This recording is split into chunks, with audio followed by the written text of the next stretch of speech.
Hello. Today I want to talk about feelings, especially in this time period that we're all in. Leaning into our feelings can feel scary and overwhelming. And I know I've heard from a multitude of people that there's concern that the feelings will wash over us and we'll be flooded and we won't be able to get out. So often we choose to distract or numb or not attend to the feelings that are trying to rise to the surface. And even though in the moment that can seem like the best thing to do, it actually keeps those feelings sitting inside of us like undigested food. And they don't go away, but they end up leaking out in ways that we don't really want them to.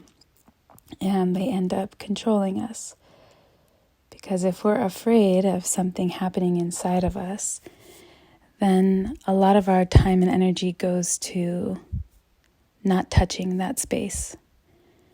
So I want to give you a succinct way to enter into experiencing and being with your feelings.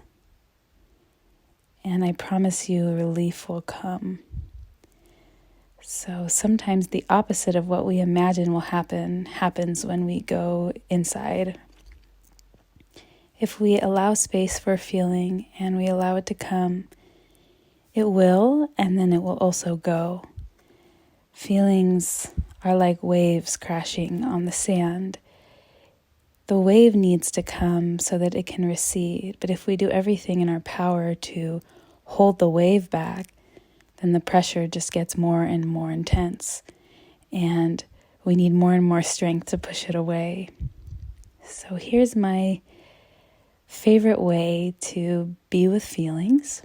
This is something that definitely takes practice. And the more you do it, the easier it becomes, and the easier to access deeper parts of yourself becomes as well.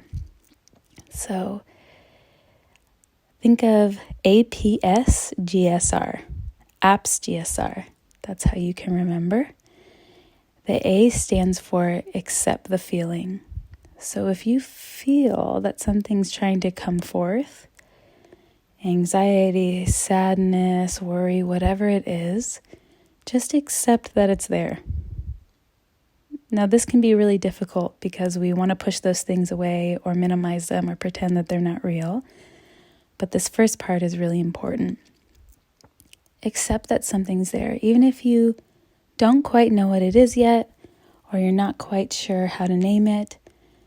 Just noticing that there's something going on inside of you that might be uncomfortable or that might be trying to come to the surface is really important. So that's the A, accept the feeling.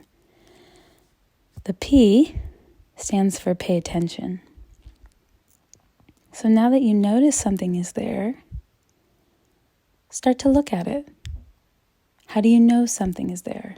Maybe you feel a tightness in the chest. Maybe you feel tension in the shoulders. Maybe you have butterflies in your stomach, or a lump in the throat, or your hands feel hot. So without deciding if these things are allowed or not, or good or bad, you're just paying attention to what is happening inside of you, what sensations you're experiencing.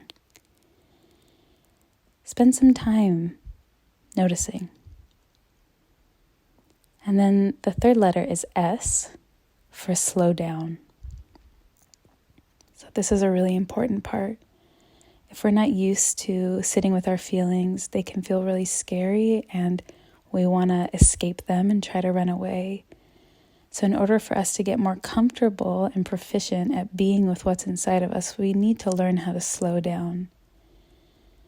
So you're paying attention with these feelings, you're accepting them, and you're slowing down to give yourself space to feel them. This might mean you need to leave a room where other people are, or you need to shut your computer screen down, turn off your phone. This is time to be spent with the self. Slow down the breath. Really take your time here. and let yourself gather information about what you're experiencing. And the fourth letter is G. And G stands for go with it, or give way to the feeling. So instead of running away or trying to distract oneself or minimize the feeling, you're actually inviting the experience of the feeling to come in its fullest capacity. Now, this can feel really scary if this is your first time doing it. So just go as far as feels okay for you. When you're learning how to swim, you don't jump into the deepest part of the ocean right away. So that may mean just closing your eyes, sitting in the sensations you're experiencing, breathing into them. I like to visualize myself turning toward whatever feeling is there with warmth and inviting it to come into my consciousness. And then the fifth letter is S again, and this time it means stay with it until completion. So like I said, feelings come like waves and then they recede. So if you stay with the feeling for long enough, you will find that it will subside. It may not go away completely, but the intensity of the experience will wane. This part you might need to trust me on a little bit. So stay with it, swim in it, feel it, and try not to attach it to any value, good or bad, or what it means about yourself. You're just exploring it with curiosity and compassion. Give it time. Sometimes we touch something and we have an intellectual understanding of it, and then we go along our merry way. But what I'm asking here is for you to just spend some time with this experience. Really feel into it. And stay with it until you notice that the intensity of the experience starts to lessen.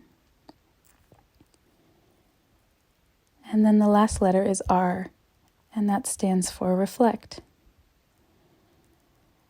So after you've had the experience of being with the feeling and you've noticed that the sensations have lessened or you feel that the wave has moved through you, now is a good time to reflect on what that experience was like for you, what it means for you. When we engage with our feelings in this way, they can be such powerful tools in terms of the information they give us. Because they don't control us, they don't force us to do things that are not aligned with our values. They also don't scare us. We let them come, we experience them, we learn from them, and then we can use that information to make more meaningful choices in our lives. Anger, although often seen as a negative emotion, can be so powerful. If we learn to not just react to anger or run from anger, but experience it and hold it within ourselves, we come to know why something triggered us, why we're angry, what boundaries we may need to set in our life, what's really painful for us. It can give us so much. Every emotion can give us so much. So I really appreciate this tool as a way of breaking down the experience of sitting with one's feelings and being able to master them, become friends with them, and then use them to create a better life for ourselves.